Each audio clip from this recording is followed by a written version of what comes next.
औज़ुबिल्लाहि मिनश्शैतानिर्रजीम बिस्मिल्लाहिर्रहमानिर्रहीम अस्सलामु अलैकुम वरहमतुल्लाहि वबरकातुहू। शेनशीन बजहसी फरमा हज़रत मौलाना जाफ़र पाशा साहब, मौलाना मसूद हुसैन मुश्तहिदी साहब,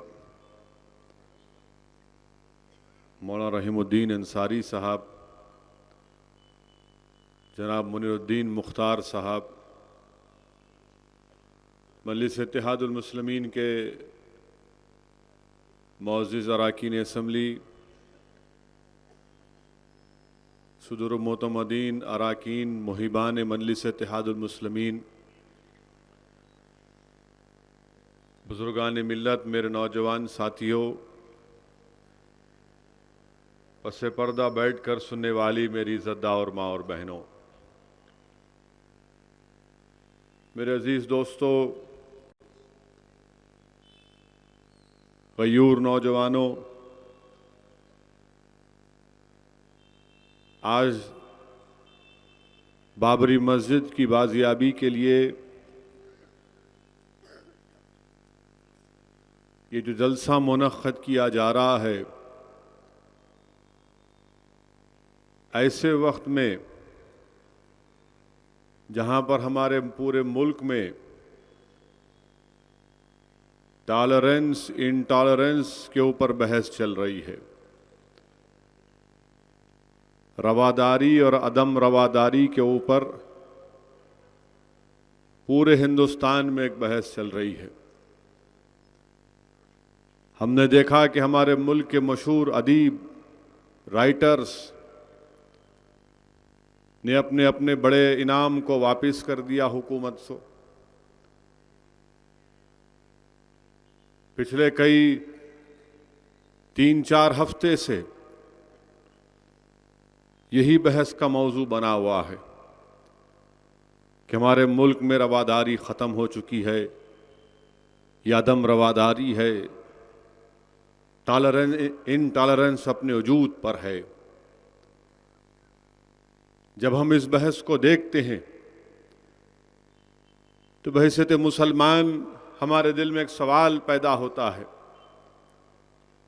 कि बात बहुत अच्छी है, एक जमहूरी मुल्क हिंदुस्तान जिसमें हर एक को अपनी राय रखने का इख्तियार हासिल है, और जमहूरियत इस बात की इजाज़त देता है कि हम अपनी अपनी राय को रखें, अपनी पसंद का इजहार करें। किसी से इख्तलाफ है तो उस इख्तलाफ को सामने रखें। मैं बहैसियत एक मुसलमान के मेरा मानना यह है कि जहां पर मुल्क में रवादारी और अदम रवादारी की बहस हो रही है,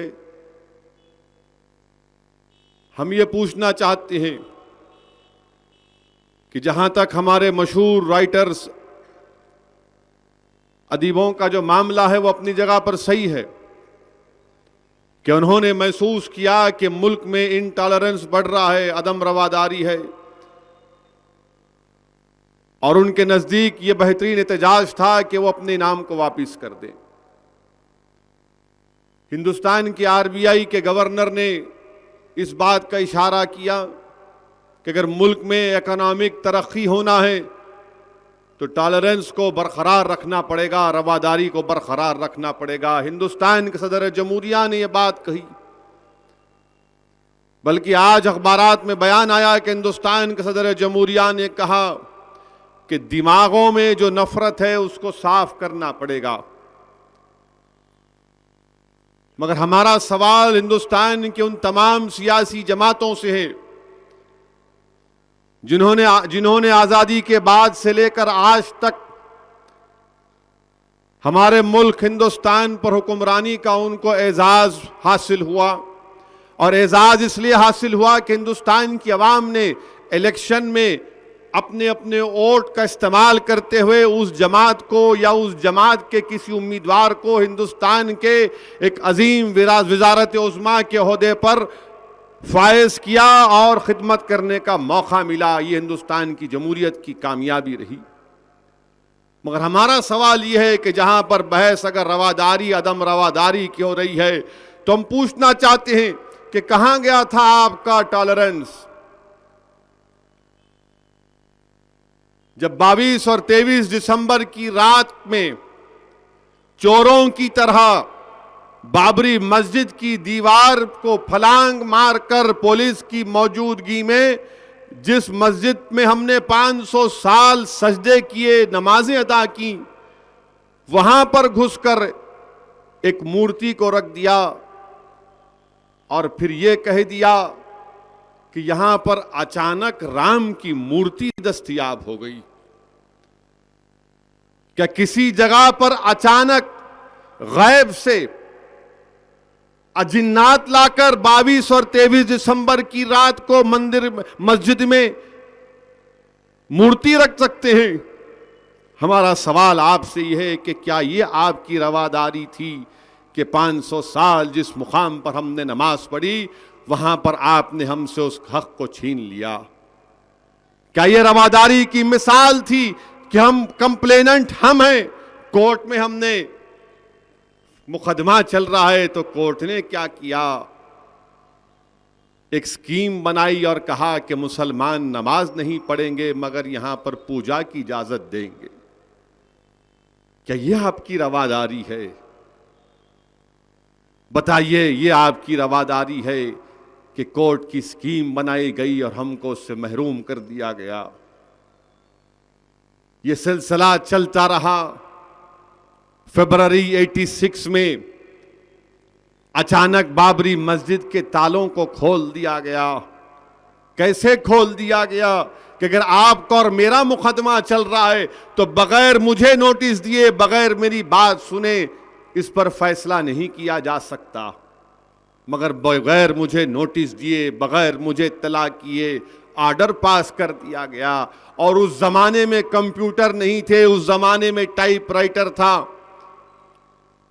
और अदालत में हियरिंग होती है 10 मिनट की और ऑर्डर पेश किया जाता है 12 सफात का। तो मालूम हुआ कि पहले से ही टाइपराइटर पर ऑर्डर को टाइप कर दिया गया था और ताले खोल दिए गए। बाज़ाब्ता अंदर जाकर हमारी मस्जिद में पूजा की इजाजत दी गई आम आदमी को। क्या यह आपकी रवादारी थी? फिर आपने हमारी मस्जिद में घुसकर 6 दिसंबर के दिन, आज से 23 साल पहले, सारी दुनिया के सामने मस्जिद को शहीद करके रख दिया। क्या यह आपकी रवादारी थी? बताइए, क्या यह आपकी रवादारी थी या अदम रवादारी थी? कोई उठकर कहेगा कि असदुद्दीन तुम झूठ बोल रहे हो, हमने बीजेपी की मुखालिफत की थी। यकीनन हमारे दीगर अपनाए वतन में हमारे कई ऐसे बड़ी तादाद में हिंदू भाई हैं जिन्होंने हमारी बात को माना और कहा ये सच कह रहे हैं, मगर हमारा सवाल उन लोगों से है जो इख्तिदार की कुर्सियों पर फायज थे। क्या कांग्रेस की हुकूमत नहीं थी जब पहली मर्तबा बाबरी मस्जिद के अंदर मूर्तियां रखी गईं? मरकज में भी और उत्तर प्रदेश में जब बाबरी मस्जिद के ताले खोले गए, क्या कांग्रेस की हुकूमत नहीं थी उत्तर प्रदेश में और मरकज में? जब बाबरी मस्जिद को शहीद कर दिया गया तो क्या मरकज में हिंदुस्तान का अगर पहला बीजेपी का प्राइम मिनिस्टर था तो कौन था? आप जानते हैं हिंदुस्तान में सबसे पहले बीजेपी का जो वजीर आजम था वो अटल बिहारी वाजपेयी नहीं थे, वो पीवी नरसिम्हा राव था। ये पहला बीजेपी आरएसएस का वजीर आजम था। मस्जिद शहीद कर दी गई, ये आपकी रवादारी है। बताइए अजीज दोस्तों, कोर्ट का फैसला आता है, हम कोर्ट को गए टाइटल डिस्प्यूट को लेकर और कोर्ट ने अजीब फैसला दिया। ये मेरे अल्फाज नहीं है कि जब मामला सुप्रीम कोर्ट को गया तो सुप्रीम कोर्ट ने कहा the high court has given a strange judgment, और उस पर सुप्रीम कोर्ट ने स्टे लगा दी। फिर भी हमसे कहते हैं कि आप में रवादारी नहीं है, मुसलमानों में टॉलरेंस होना चाहिए। मुसलमानों को सब्र करना चाहिए, मुसलमानों को ये करना चाहिए, मुसलमानों को वो करना चाहिए। अरे आप आखिर 70 साल से सिर्फ हमको ही लेक्चर दे रहे हैं कि ये करना है, ये करना चाहिए था, वो करना चाहिए था। आज एक मुसलमान तुमसे पूछ रहा है, बताओ 70 साल में तुमने हमसे क्या इंसाफ किया? हमको शिकायत हिंदुस्तान मुल्क से नहीं है, इसलिए कभी नहीं हो सकती क्योंकि ये वतन अजीज हमारा है। हमको शिकायत उन लोगों से है और आज भी है जो इख्तिदार की कुर्सियों पर बैठकर हिंदुस्तान के मुसलमान और दलितों से इंसाफ नहीं किया, और फिर भी हमसे कहते हैं कि रवादारी की बात। मुझे हंसी आती है जब मैं बहस देखता हूं कि रवादारी, अदम रवादारी। बताइए अजीज दोस्तों, ये तमाम बातें मैं आपके सामने इसलिए रख रहा हूं ताकि आपको मालूम हो सके कि माजी में क्या हुआ था और मुस्तकबिल में हमको इसकी क्या तैयारी करना है। अगर हम चाहते हैं कि हमारा मुस्तकबिल हम तामीर कर सकें तो जरूरी है कि माजी में जिन जमातों ने हमको धोखा दिया, इनके धोखे को हम याद रखें। क्या नरसिम्हा राव के ताल्लुक से मिस्टर प्रसाद की किताब में नहीं लिखा गया कि नरसिम्हा राव खुद चाहता था 6 दिसंबर से पहले उसी जगह पर एक राम की मंदिर को बना दिया जाए? ये मेरे अल्फाज नहीं है बल्कि प्रसाद की किताब में लिखा गया। और इस सिलसिले में नरसिम्हा राव ने कांग्रेस के उस जनरल सेक्रेटरी की मदद भी ली जो उस वक्त मध्य प्रदेश के चीफ मिनिस्टर थे।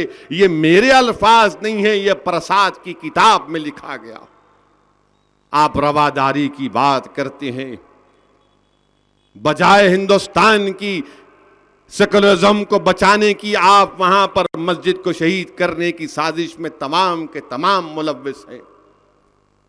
जवाहरलाल नेहरू के जमाने में मस्जिद के अंदर मूर्तियां रखी गई, उसके बाद लाल बहादुर शास्त्री, मोहतरमा इंदिरा गांधी, राजीव गांधी, चरण सिंह, मुरारजी देसाई, फिर इंदिरा गांधी, फिर राजीव गांधी, विश्वनाथ प्रताप सिंह, चंद्रशेखर, उसके बाद गुजराल, देवेगौड़ा, वाजपेयी, मनमोहन सिंह, अब नरेंद्र मोदी की गवर्नमेंट। बताइए क्या हुआ? आप हमसे रवादारी की बात करते हैं, हम पूछना चाहते हैं बाबरी मस्जिद की ये बात रही। बताइए फिर आपने मुसलमानों से क्या उनसा टॉलरेंस या आपका टॉलरेंस है कि हम हमारे इलाकों में स्कूल पूछते हैं तो आप कहते हैं नहीं पुलिस स्टेशन देंगे आपको। हम स्कूल का मुतालिबा करते हैं तो हिंदुस्तान के जितने बड़े बड़े शहरों में या देही इलाके जात में जाएंगे आप, वहां पर स्कूल नहीं मिलेगा मगर पुलिस स्टेशन जरूर मिलेगा आपको। वहां पर पीने के पानी की लाइन नहीं मिलेगी, मोहरी नहीं मिलेगा मगर पुलिस स्टेशन जरूर मिलेगा आपको वहां पर। नरेंद्र मोदी बड़ी बड़ी बात करते हैं कि मैंने गुजरात में ऐसा किया, गुजरात में वैसा किया, चांद से मट्ठी लाकर अहमदाबाद में फैला दिया, मगर अहमदाबाद में जूहापुरा नाम का इलाका है जहां पर एक जूहापुरा में जहां पर मुसलमान बसते वहां पर मेट्रो नहीं जाती, वहां पर कोई ऑटो वाला नहीं जाता, वहां पर कोई पानी की लाइन नहीं है, वहां पर गवर्नमेंट के स्कूल नहीं है, वहां पर कोई इंतजाम नहीं है, और वहां पर पूरे अहमदाबाद का दवाखानों का जो कचरा होता है वो लाकर उसमें वहां पर फेंका जाता। दूसरा जूहापुरा जहां पर मेट्रो है, तमाम सहूलतें हैं। एक इलाका बंबई में गोवंडी का है जहां पर बंबई का एक बहुत बड़े हिस्से का कचरा लाकर गोवंडी में डाला जाता। फिर बात करते हैं टॉलरेंस की, हमसे हम पूछते हैं कि हमको कॉलेज में दो तो कहते आप पढ़ते नहीं है। अरे झूठ है, नेशनल सैंपल सर्वे 2011 का डेटा मेरे सामने है कि मुसलमानों में भी ओबीसी हैं जो 10वीं कामयाब है उनको सिर्फ 11% नौकरियां मिलती हैं, जो गैर मुस्लिम है उनको 23% नौकरियां कैसे मिल जाती हैं? यह आपकी रवादारी है या आपका टॉलरेंस है? हिंदुस्तान की जेलों में मेरे अजीज दोस्तों, मेरे गयूर नौजवानों, सबसे ज्यादा अंडर ट्रायल अगर कोई है तो मुसलमान है। हमारी आबादी इस मुल्क में 17 करोड़ और जेलों में हमारा तनासुब 22%। 22% हम जेलों में, और हिंदुस्तान में बहस हो रही है रवादारी, अदम रवादारी के ऊपर। तो क्या मेरा कलेजा जलेगा नहीं कि देखो मेरा घर जल गया, मेरी मस्जिद शहीद हो गई, मेरे बच्चों को स्कूल से महरूम कर दिया गया, मेरे नौजवानों को कॉलेज से महरूम कर दिया गया, मेरे नौजवानों को दहशतगर्दी के झूठे इल्जामात में, दहशतगर्दी के इल्जाम में लगाकर जेलों में डाल दिया गया, मेरी मां और बहनों की अस्मत लूटी गई। मगर आज मुल्क में बहस हो रही है तो इस बात पर बहस नहीं हो रही है कि क्यों मुसलमान और दलित से इंसाफ नहीं हुआ। मेरे अजीज दोस्तों, यह बहस का मौजू है। और जब हम इस बात को लेकर आगे बढ़ते हैं तो कहते हैं देखो ये भड़काऊ भाषण कर रहा।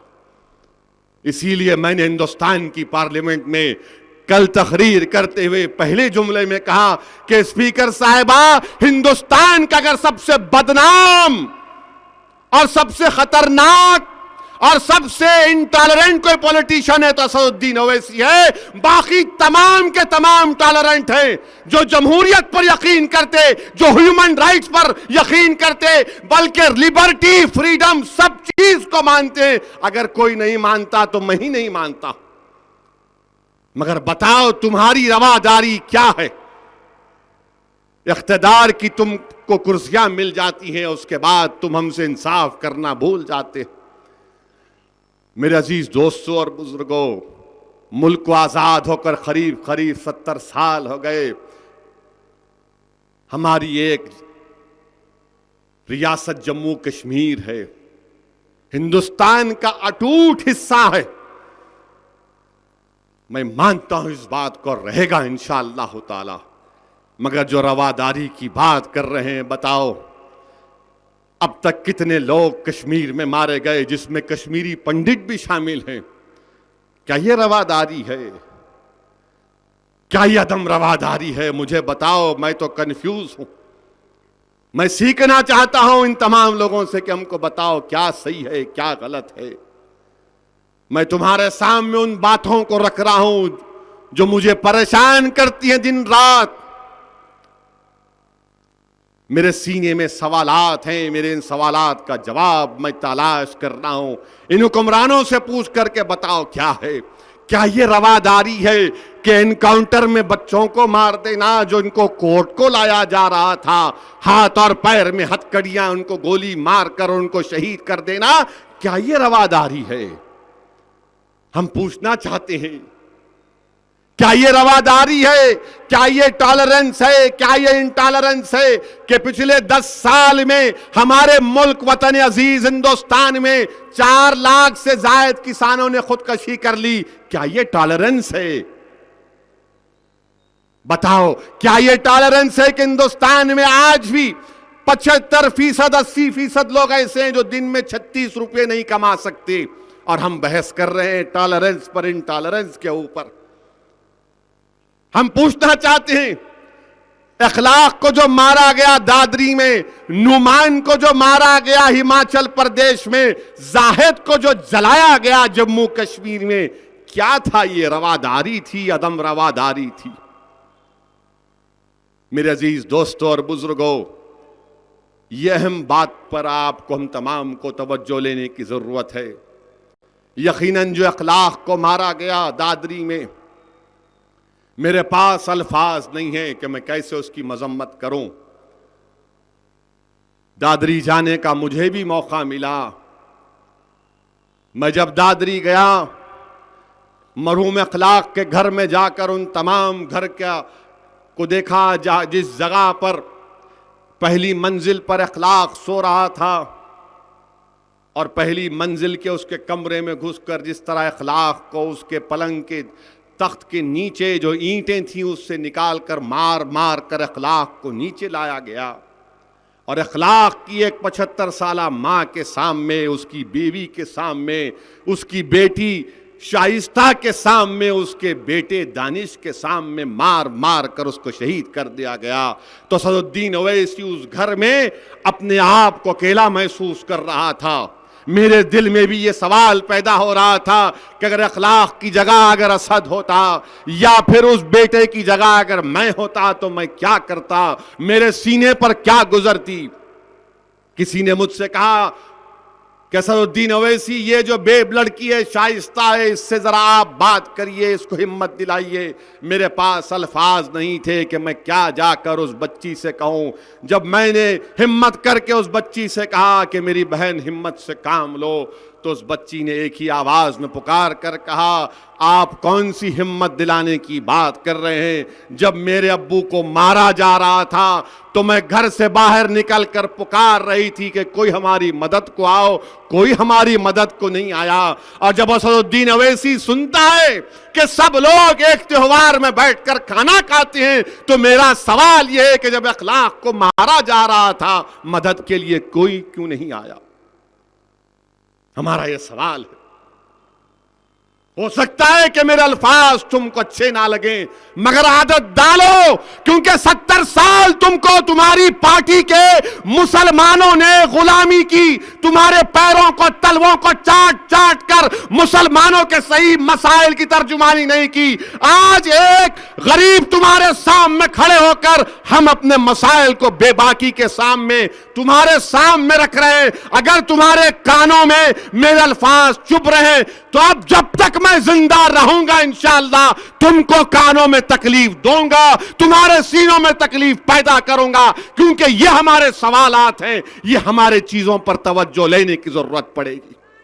मेरे अजीज दोस्तों और बुजुर्गों, आज ये हालात हमारे मुल्क में पैदा हो रहे हैं। क्यों पैदा हो रहे हैं? क्योंकि जब से इनके दूल्हे भाई हिंदुस्तान के वजीर आजम बन गए, ये तमाम के तमाम बुज़दिलों को हिम्मत पैदा हो गई कि अब जो चाहे हम कर सकते, क्योंकि मित्रों हमारे साथ हैं, मित्रों हमारे साथ हैं। याद रखो, इख्तिदार इंदिरा गांधी के हाथ से भी निकल गया। याद रखो, इख्तिदार राजीव गांधी के हाथ से भी निकल गया। याद रखो कि इख्तिदार एन.टी. रामाराव के हाथ से भी निकल गया। इख्तिदार किसी के पास नहीं रहने वाला है। ये जमहूरियत है, अवाम जिसको चाहे वोट डालकर कामयाब करेगी और वोट नहीं डालकर उनको घर में बिठा भी देती है। बताइए मेरे अजीज दोस्तों और बुजुर्गों, उस इलाके का मेंबर ऑफ पार्लियामेंट जो हिंदुस्तान का कल्चरल मिनिस्टर है, वो ये कहता है कि नहीं, ये अखलाक के ऊपर एक मंसूबाबंद हमला नहीं था, ये तो गर्मी में हो गया। और फिर यह भी कहा गया कि अगर मंसूबाबंद तरीके से हमला होता तो फिर अखलाक की बेटी को क्यों छोड़ दिया गया, उस पर भी हमला होता। अरे जालिमों, तुमने उस बच्ची के चेहरे और हाथ को नहीं देखा, मैंने देखा कि वो इंसानों के नाखून के निशान नहीं थे, बल्कि जानवरों के नाखून के निशान थे।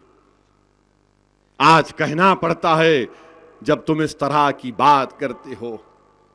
मेरे अजीज दोस्तों और बुजुर्गों, वहां पर मिनिस्टर, वहां का MP ये बात कहता है। कोई कहता है कि हां, अगर गाय का गोश्त रहेगा घर में तो फिर हमारे जज्बात को हम पर काबू नहीं पा सकेंगे, ये हमारे जज्बात को ठेस पहुंचेगी। तो क्या हिंदुस्तान का कानून ये कहता है कि किसी के ऊपर शक करके कि उसके घर में गाय का गोश्त है तो उसको जान ले ली जाएगी? क्या इस मुल्क में इंसान की जान की कीमत नहीं है, गाय की जान की कीमत है? क्या इस मुल्क में जानवर की कीमत है, इंसान की कीमत नहीं है?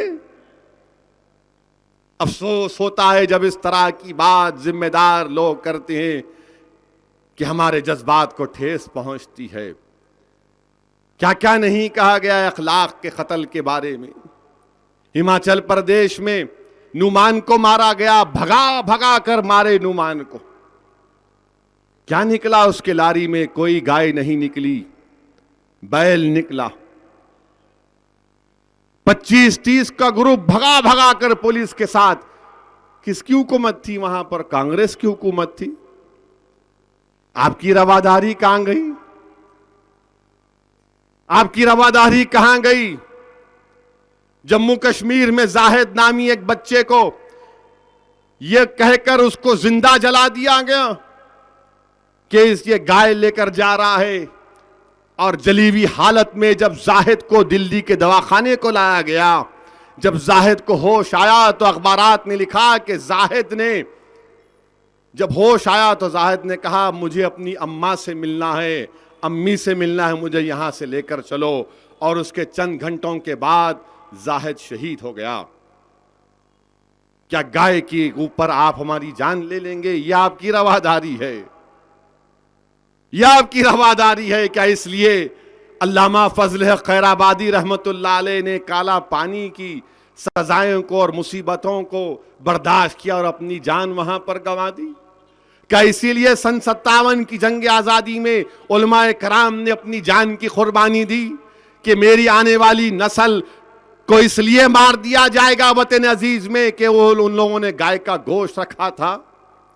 क्या जौहर बरादरान को, मोहम्मद अली, मौलाना अबुल कलाम आजाद को, क्या यही खराज अकीदत, खराज तहसीन पेश कर रहे हैं कि हां जिस मुसलमान के पास गाय का गोश्त मिलेगा या शक करेंगे तो जान ले लेंगे? क्या यही हिंदुस्तान जो महात्मा गांधी का हिंदुस्तान कहते हैं, ये इसको आप करेंगे कि जिसके पास शक किया जाएगा उसकी जान ले लेंगे? क्या हमारी जान की कीमत एक जानवर से कम हो चुकी है? क्या हमारी जानों की कीमत जानवरों से कम हो चुकी है? यह सवाल मेरा है, यह सवाल मेरा है, यह सवाल इन तमाम इंसाफ पसंद लोगों का है। यह सवाल सिर्फ मुसलमानों का नहीं है, यह सवाल उन तमाम लोगों का है जिनके दिलों में आज भी इंसानियत जिंदा है। और फिर क्या कहते cultural minister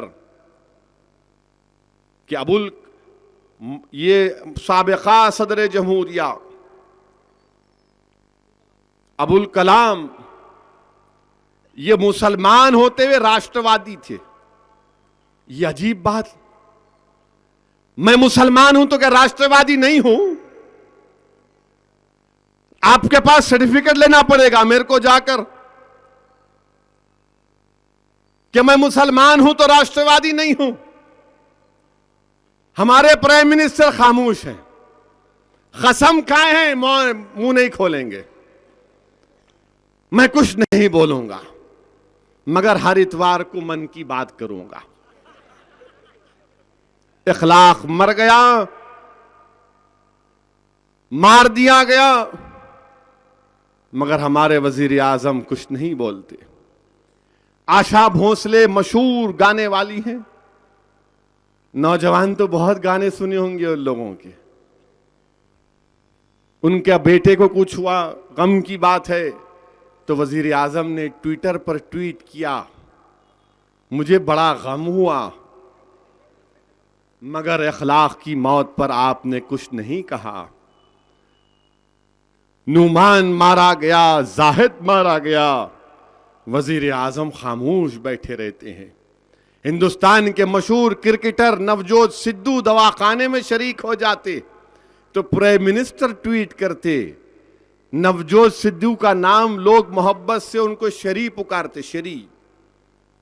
prime minister tweet किए, शरी गेट वेल। हमने कहा वाह, ये हमारे हिंदुस्तान के वजीर आजम है जो कहते हैं इंडिया फर्स्ट, सबका साथ सबका विकास। हर इतवार को मन की बात, मगर अजीब मन है आपका कि आपके मन में हमारी बात नहीं आती। हिंदुस्तान से बाहर वजीर आजम चले जाते हैं तो कहते हिंदुस्तान गांधी और गौतम बुद्ध का मुल्क है, और यहां पर उनके चेले पुकारते हैं ये गोडसे का मुल्क है, ये सावरकर का मुल्क है। यहां पर उनके चेले हमारे घरों में घुसकर हमको मारते हैं, शक की बुनियाद पर हमको जला देते हैं, हमको भगा भगा कर मारते हैं। बयानात ऐसे आते हैं कि हिंदुस्तान की फौज के जनरल, आर्मी के चीफ, अब जो मिनिस्टर हैं कहते हैं कि जो दलित के 2 बच्चे मारे गए, जला दिए गए 2 बच्चे मारे गए, तो हिंदुस्तान के आर्मी के चीफ हैं, ये अब एमपी हैं, अब मिनिस्टर हैं। तो कहते हैं कोई कुत्ते को कुछ होगा तो भी हम बोलेंगे क्या अच्छा है। दलित का बच्चा मरता है, 1 नहीं 2 बच्चे मरते, तो बोलते नहीं कुत्तों से तशबीह दी जाती है। ये आपकी रवादारी है। मेरे अजीज दोस्तों और बुजुर्गों, यकीनन हमारे मुल्क में एक पूरी कोशिश की जा रही है हिंदू राष्ट्र बनाने की। आबादी का तनासुब आया, आदाद शुमार आए, तो आरएसएस वाले बोल रहे मुसलमानों की आबादी बढ़ रही है। वो जो इलाका किशनगंज का जहां पर मुसलमान बंगाली जबान में बात करते, उनसे कहते हैं घुसपैठी हैं। अरे घुसपैठी नहीं है, 300 साल 400 साल से वहां पर रह रहे। आरएसएस कहती है कि आसाम में मुसलमानों की इतनी आबादी बढ़ गई, डुबरी में ऐसा हो गया। तो कोई कहता है इनका एक एमपी कि 4-4 बच्चे पैदा करो। मुझसे किसी अखबार वाले ने पूछा इस पे आप क्या तबसरा करेंगे। मैंने कहा पहले स्वामी जी को शादी करके 1 पैदा करो।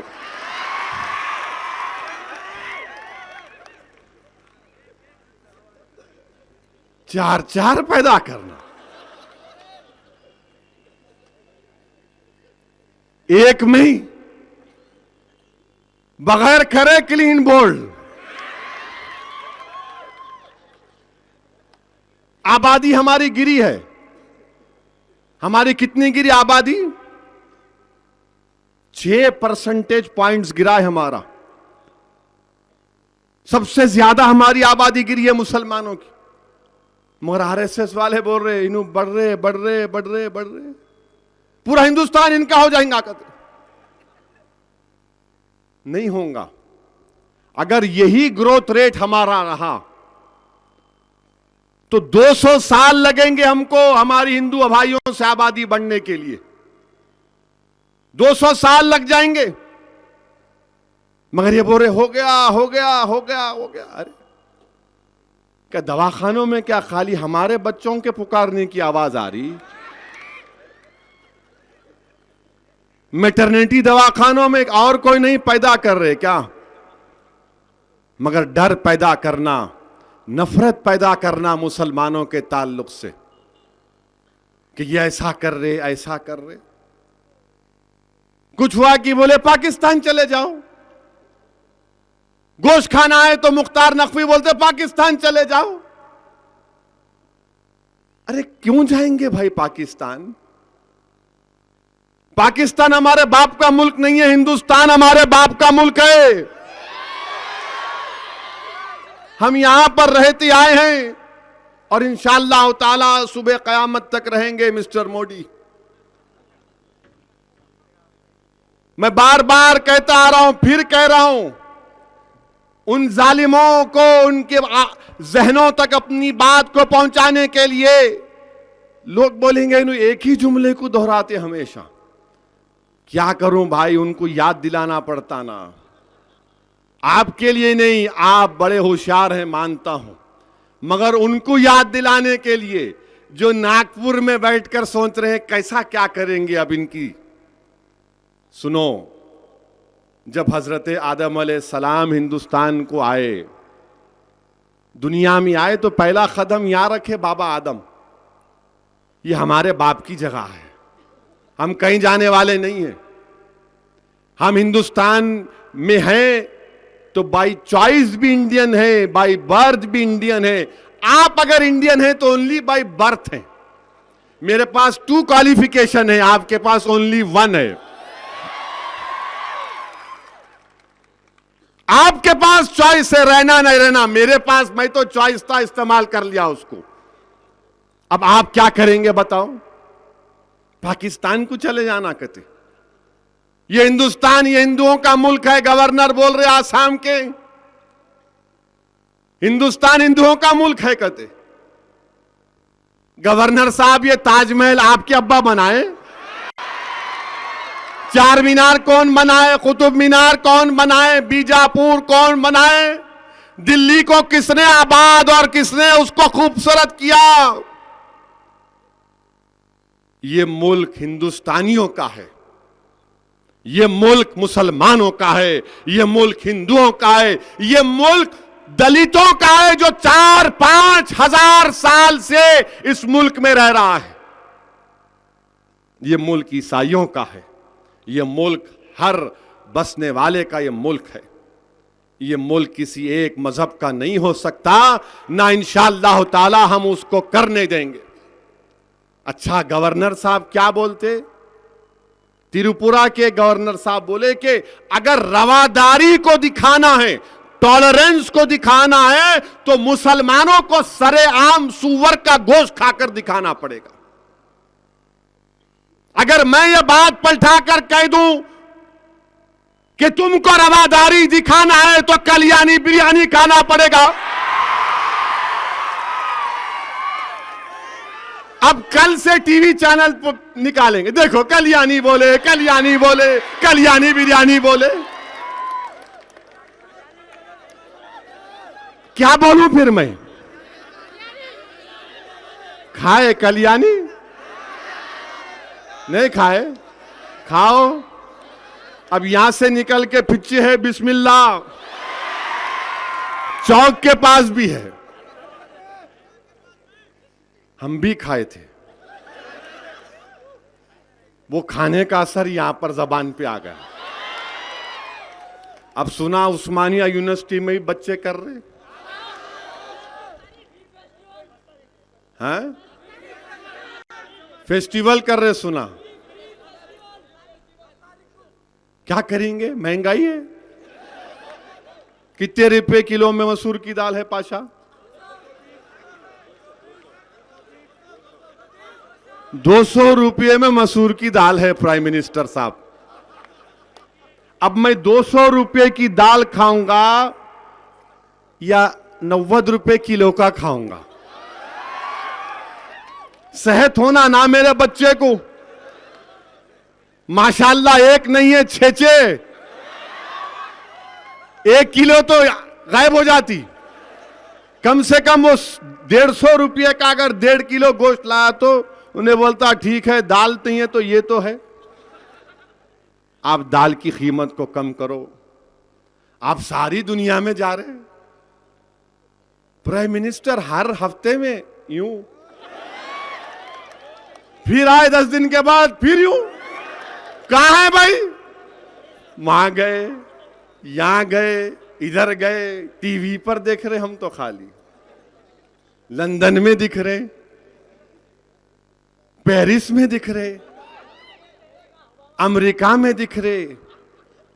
माशाल्लाह माशाल्लाह। हमारा हिंदुस्तान का वजीर आजम 5 साल में पूरा वर्ल्ड टूर कर लेंगे इंशाअल्लाह। पूरी दुनिया में जाएंगे, दुनिया में जहां पूरे मुल्क बचे हुए सर, उन्होंने क्या करे सुना, एटलस को सामने रखे, ये हो गया, ये हो गया, ये हो गया, ये हो गया, ये हो गया, ये हो गया, ये हो गया, ये हो गया, ये हो गया। अब इतने बच्चे, ये भी कर लेता हूं मैं। क्या बात है? पूरी दुनिया को जाएंगे। कभी अखलाक के घर को भी तो जाओ। कभी अखलाक के घर को नहीं गए तो उसके बच्चे को बुलाओ जो इंडियन एयरफोर्स में काम कर रहा। आपके घर से 50 किलोमीटर पर दादरी है, बुलाओ उसको, बुला के बोलो हिम्मत से काम करो, हम तुम्हारे साथ हैं। कुछ फर्क नहीं पड़ता। आपका वोट बैंक कम नहीं होता, मैं आपको वादा कर रहा हूं। लोग बोलेंगे कि हां ये हिंदुस्तान के वजीर आजम हैं, ये तमाम हिंदुस्तानियों के वजीर आजम हैं, मगर सारी दुनिया में जा रहे। ये कौन सी हुकूमत है? ये इंसानों की हुकूमत, इंसानों को बचाने की हुकूमत है या गाय को बचाने की हुकूमत है? ये हिंदुस्तान को तरक्की और मजबूत बनाने की हुकूमत है, या फिर इनका खाली एक ही 1 पॉइंट प्रोग्राम है, गाय गाय गाय गाय गाय गाय? क्या इस पर आए थे आप? इंसान की बात क्यों नहीं करते आप? इंसान की बात तो करो ना मेरे भाई। हमारी सरहद पर रोज हमारा सिपाही मारा जा रहा है, लेफ्टिनेंट कर्नल शहीद हो रहा है। बताओ क्या हो रहा है? इकॉनमी बर्बाद हो चुकी है, बर्बाद हो चुकी है इकॉनमी, हमारे एक्सपोर्ट्स गिर चुके हैं। इसका जिम्मेदार कौन है? क्या कर रहे हैं इस बारे में आप? मेरे अजीज दोस्तों और बुजुर्गों, अजीब हालात हैं हमारे मुल्क के। यकीनन हमने बीजेपी की मुखालिफत की और करेंगे इंशाअल्लाह ताला, मगर आज इख्तिदार उनके पास है, हिंदुस्तान की अवाम ने उनको वोट दिया, तो उनका काम है ना कि हुकूमत करे, गवर्नेंस करे, हिंदुस्तान में फॉरेन डायरेक्ट इन्वेस्टमेंट को लेकर आए। अब एक ही जुमला चला हुआ है, ISIS ISIS ISIS, Daesh Daesh ऐसा हो रहा, दाइश वैसा हो रहा। 17 करोड़ मुसलमानों की आबादी है, 17 करोड़ में करीब 60% मुस्लिम नौजवान है, 30-35 साल से कम उम्र के। तो मान लिए करीब 9-10 करोड़ की हमारी नौजवानों की आबादी है, उसमें से 23 नालायक गधे बेवकूफ जो है उस शैतानी तंजीम के लिए गए थे।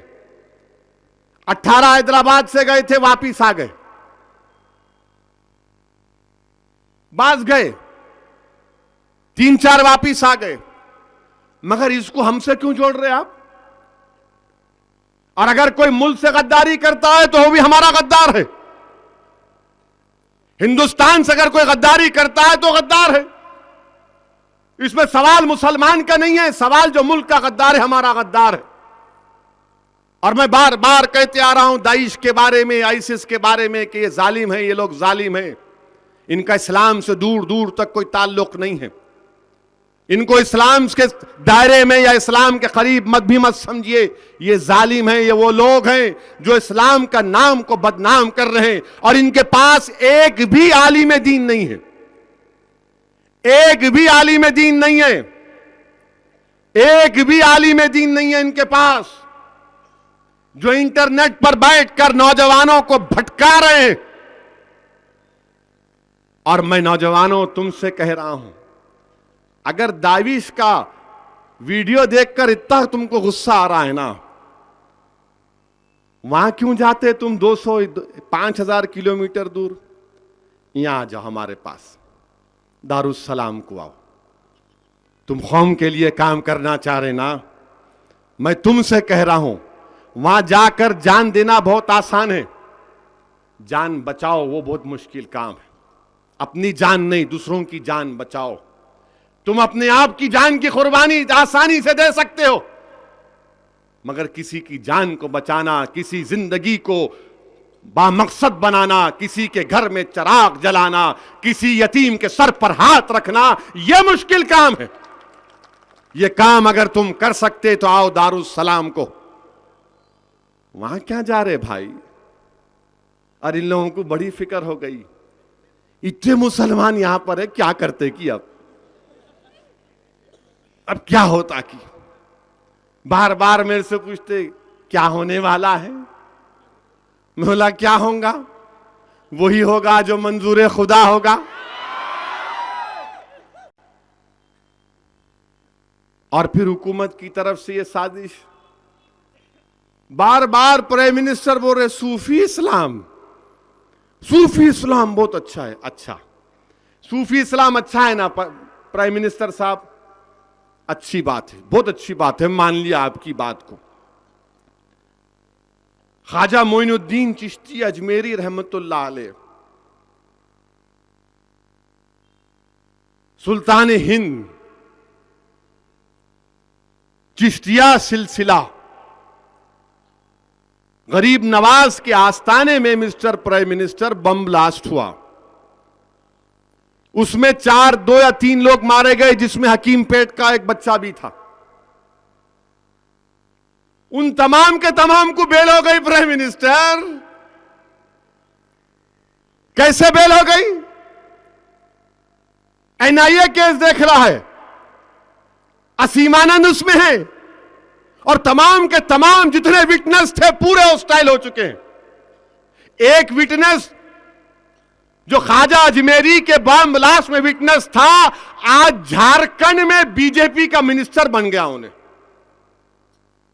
अगर आपको सूफी इस्लाम से इतनी मोहब्बत है तो हम आपसे कह रहे हैं, ख्वाजा हिंदल वली मोइनुद्दीन चिश्ती अजमेरी रहमतुल्लाह अलैह के आस्थाने में जो इंसानों की जान ली गई, मिस्टर प्राइम मिनिस्टर आप उनको फांसी के फंदे पर लटकाओ। मगर नहीं, हमको बांटने की बात कर रहे हैं। आपको और हमको होशियार रहना है। यकीनन जो सूफी है उसको और अच्छी तरह से सूफी बनना, जो सूफी नहीं है उसको और अच्छी तरह से सिरात मुस्तकीम के रास्ते पर चलना। मगर दुश्मन हमको बांटने की कोशिश कर रहा है। और फिर होम मिनिस्टर साहब बोलते आपके पास 72 फिरके हैं। मैं बोला अच्छा, एक 10 का तो नाम बोलो, आप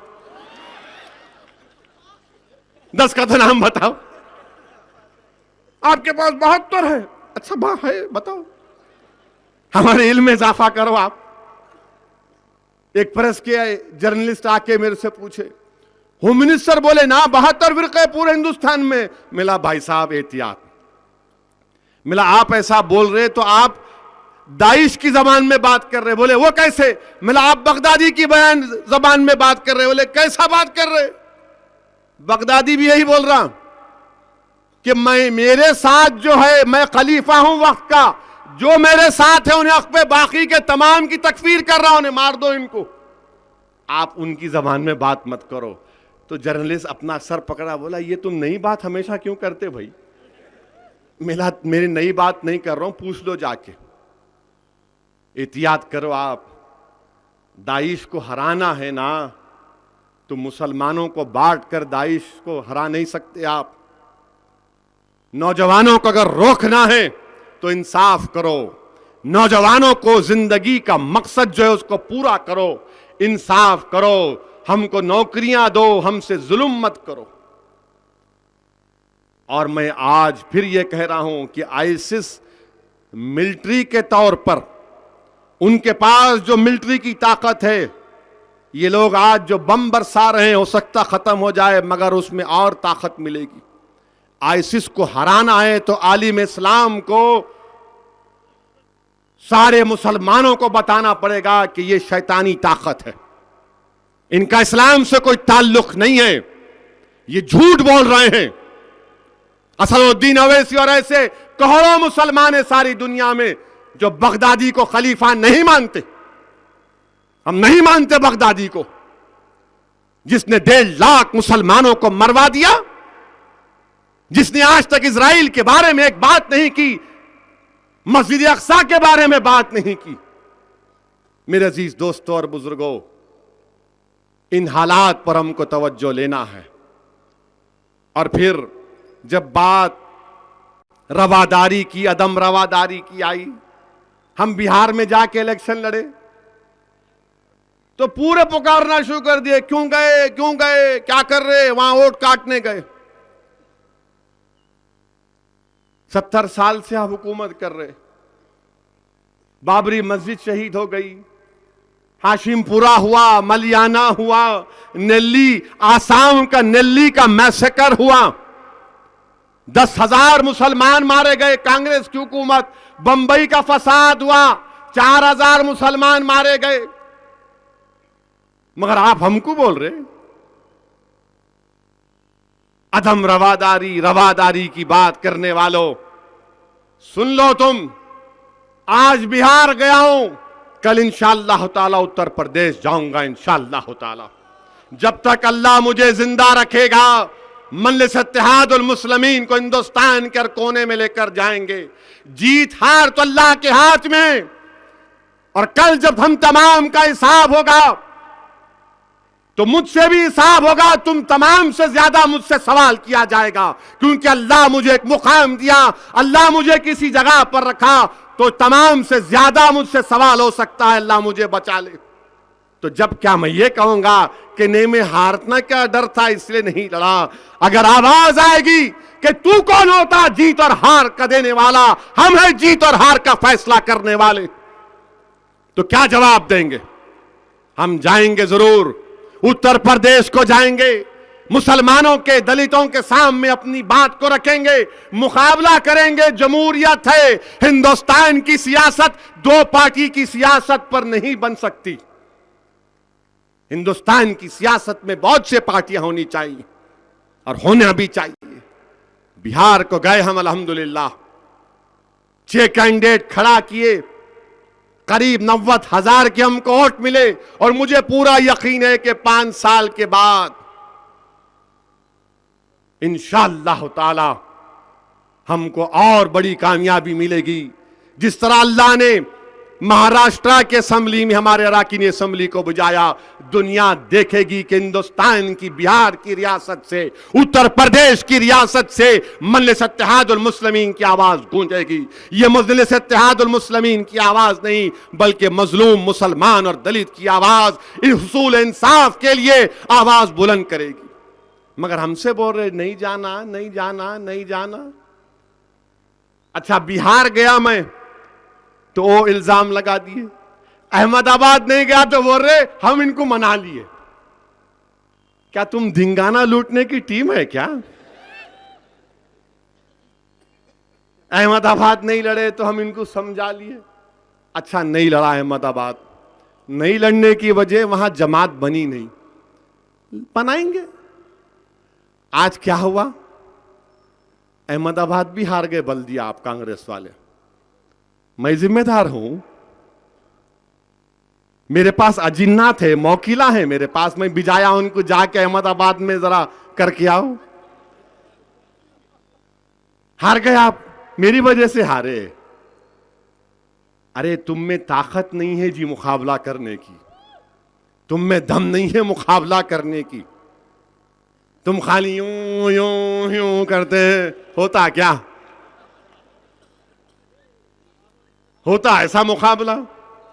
अच्छा, अब कांग्रेस पार्टी के जो जिम्मेदार है तेलंगाना आंध्रा के, इनके पास इतनी परेशानी है कि अपने लीडर की फोटो लगाकर अपनी पार्टी का प्रचार नहीं कर सकते, असदुद्दीन ओवैसी की फोटो लगा के प्रचार कर रहे।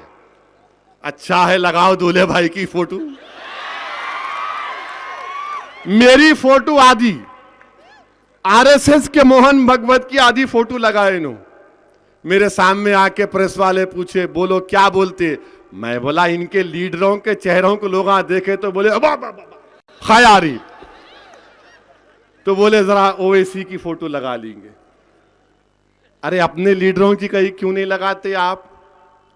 अपनी लगाना था, अपने बाप की लगाना था, अपनी अम्मा की लगाना था।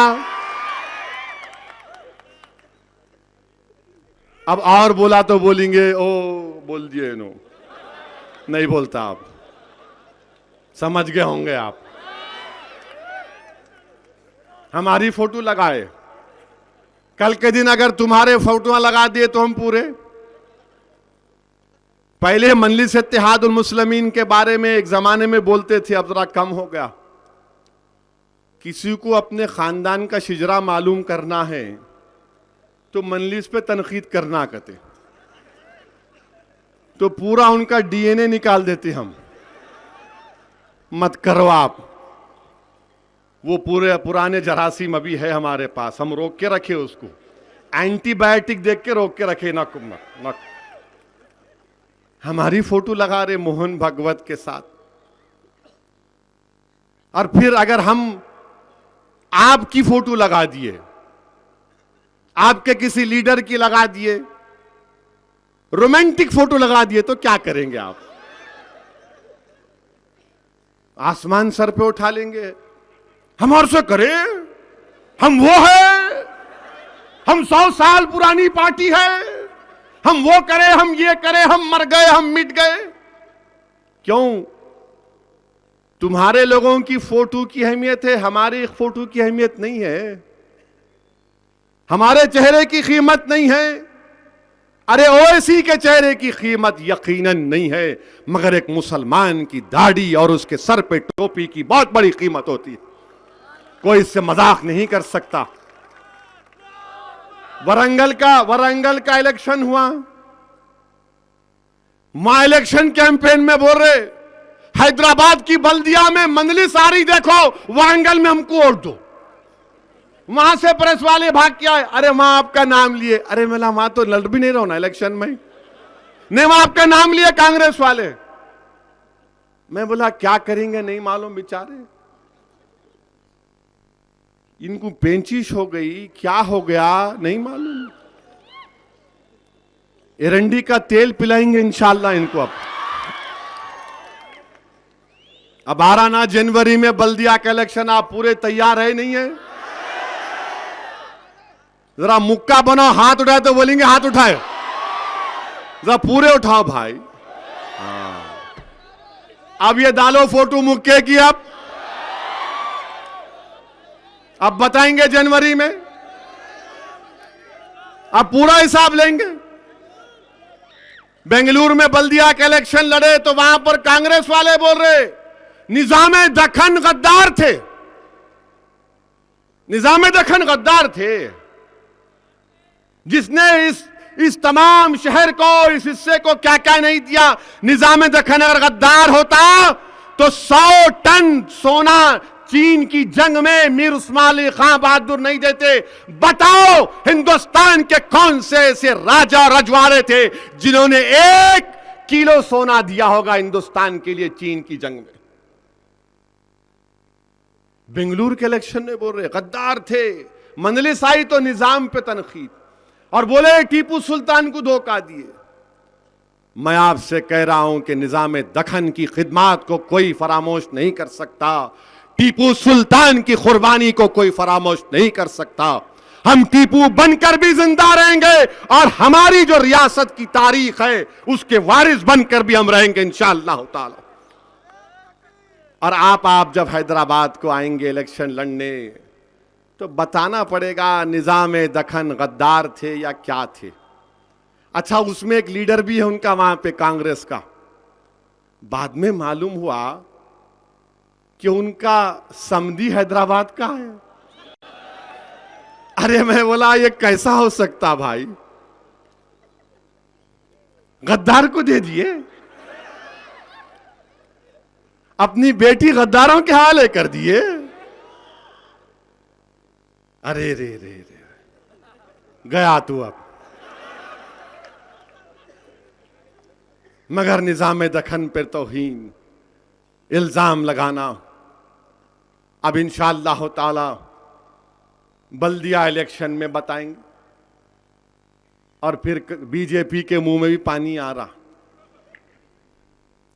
कोई एक बोल रहा कहते दीवाना दादरी, कहते दादरी बाबू ये हैदराबाद है,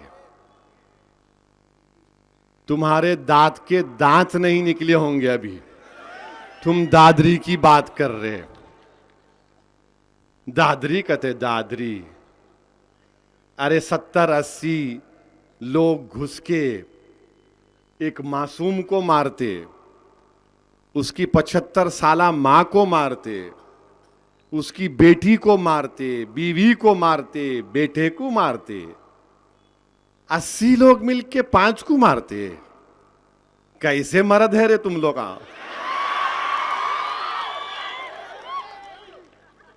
थू थू थू थू 80 अगेंस्ट 5।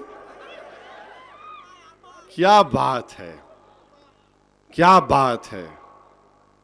आप हमारे पास मत जाओ, कल उस्मानिया देख लो क्या होता है। और मैं बता रहा हूं कि बंबई में क्या हुआ। बंबई में, महाराष्ट्र में पूरे बीफ के ऊपर पाबंदी लगा दी। जहां जहां बल्दिया में बीजेपी के पास इख्तिदार था बोले 1 दिन नहीं, 2 दिन नहीं, 4-4 दिन, 5-5 दिन छुट्टियां। अब जिसकी भी बड़े की दुकान है, जो कोई भी बड़े की दुकान से जाके लेता है, खरीदता है, और यकीनन गरीबी हमारे पास बहुत बड़ा मसला है, हमारे पास इतनी इस्तात नहीं है कि हम 175 रुपये किलो या 200 रुपये किलो बकरे का गोश्त खरीद सके। नहीं, आधा किलो बोल रहा, आधा किलो बोल।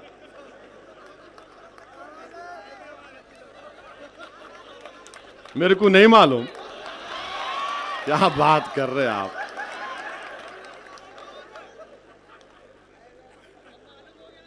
मैं बोलने वाला था आधा किलो।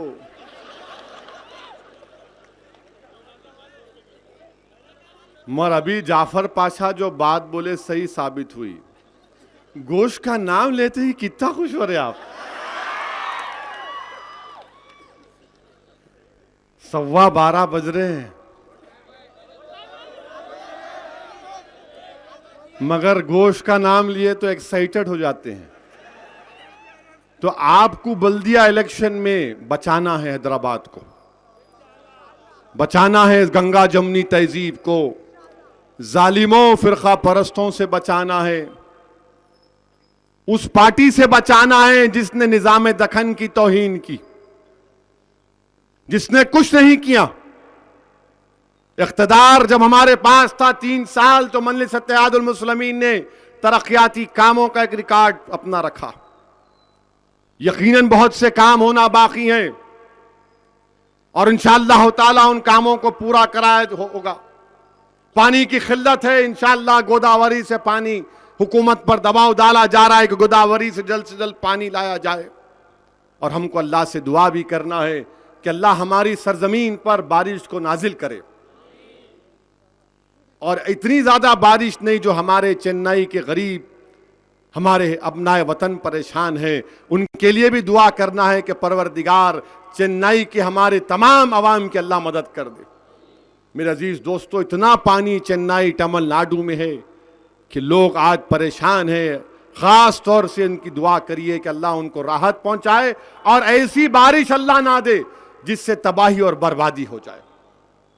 तो ये मसाइल आपके सामने हैं, आप तमाम को मिलकर मुत्तहदा तौर पर आगे बढ़ना है।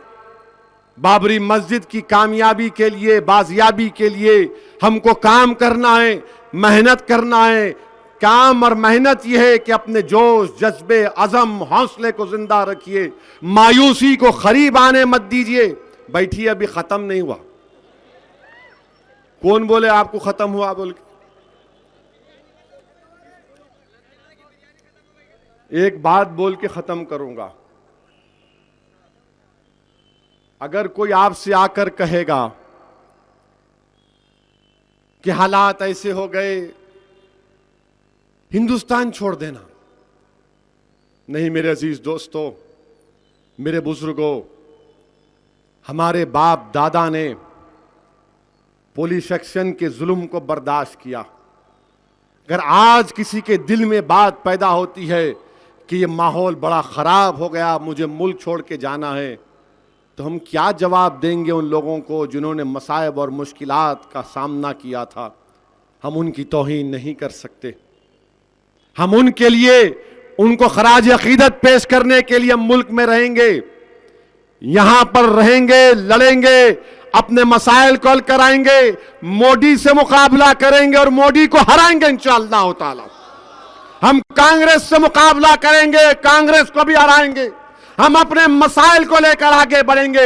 हिंदुस्तान की सियासत में दलित और मुसलमानों का एक हिस्सा है, उस हिस्से को हासिल करेंगे। हम अल्लामा फजल खैराबादी की तौहीन नहीं करने देंगे। रेशमी रुमाल की तहरीक चलाने वालों को हम मायूस नहीं करेंगे। हम जौहर बरादरान को, मौलाना आजाद को हम मायूस नहीं करेंगे।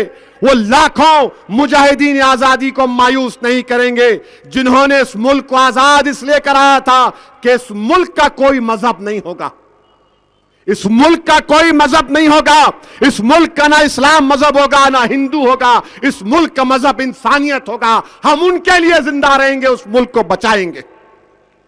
और अगर कोई बोलता है तो बोलने दो, इनका क्या बिगड़ता है। मेरे अजीज दोस्तों, अपने हौसले और अज़म को बुलंद रखिए, डरना नहीं है, याद रखो। हम सिर्फ अल्लाह से डरने वाले हैं, हम जालिमों से डरने वाले नहीं हैं। ना हम मजलूम मजलूम कहकर भीख मांगेंगे, हम अपना हक मांगेंगे। वतन हमारा है, कॉन्स्टिट्यूशन हमको इस बात की इजाजत देता है कि हमको इंसाफ करे, हमारे मसाइल को हल किया जाए।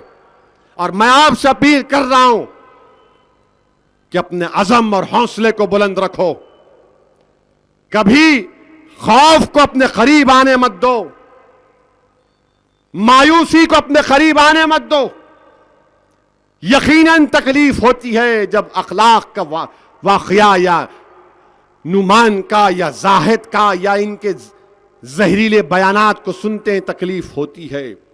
मगर तकलीफ खौफ को नहीं पैदा कर सकती, तकलीफ उम्मीद को और मजबूत करेगी। हम 70 साल से तकलीफ उठाते आए हैं। राजनाथ सिंह ने हिंदुस्तान की पार्लियामेंट में कल कहा कि मुझ पर झूठा इल्जाम लगाया, तो मैंने कहा मैं आपकी तायीद करता हूं, किसी पर भी झूठा इल्जाम नहीं लगना चाहिए। मगर हमने कहा राजनाथ सिंह, अगर आपको ठेस पहुंची है क्योंकि आप पर झूठा इल्जाम लगाया गया, तो कभी यह भी तो सोच लो आप कि 70 साल से मुझको पाकिस्तानी कहा जा रहा है। मेरी इज्जत नफ्स का कौन हिसाब किताब लेगा। मेरे अजीज दोस्तों और बुजुर्गों, मेरे गयूर नौजवानों, हम ये वतन हमारा है।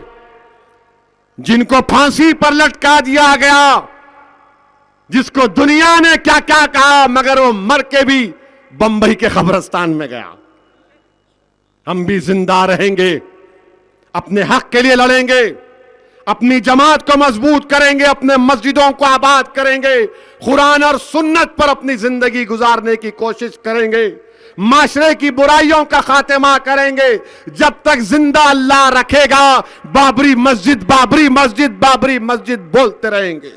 जब तक अल्लाह जिंदा रखेगा, मस्जिद अक्सा की बाजियाबी के लिए नारा लगाते रहेंगे और कोशिश करते रहेंगे। और जो लोग मस्जिद अक्सा की बाजियाबी के लिए शहीद हो रहे हैं, उनको हम सलाम करते हैं, उनके लिए दुआ करते हैं कि अल्लाह हमारी जिंदगी में बाबरी मस्जिद भी हमको अता कर दे, मस्जिद अक्सा को भी जालिमों से अल्लाह छुटकारा दिलाकर वो भी हमको अता कर दे।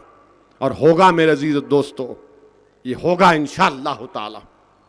इंसाफ की और हक की हमेशा कामयाबी होती आई, हमेशा कामयाबी इंसाफ की हुई है। देर होगी थोड़ा बहुत, मगर कामयाबी जरूर हमारी होगी।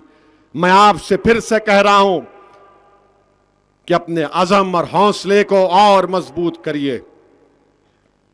आने वाले दिनों में और इल्जामात लगाए जाएंगे, बहुत सी बातें होंगी, मगर इंशाअल्लाह ताला असदुद्दीन ओवैसी, मजलिस इत्तेहादुल मुस्लिमीन, इन तमाम बातों की परवाह किए बगैर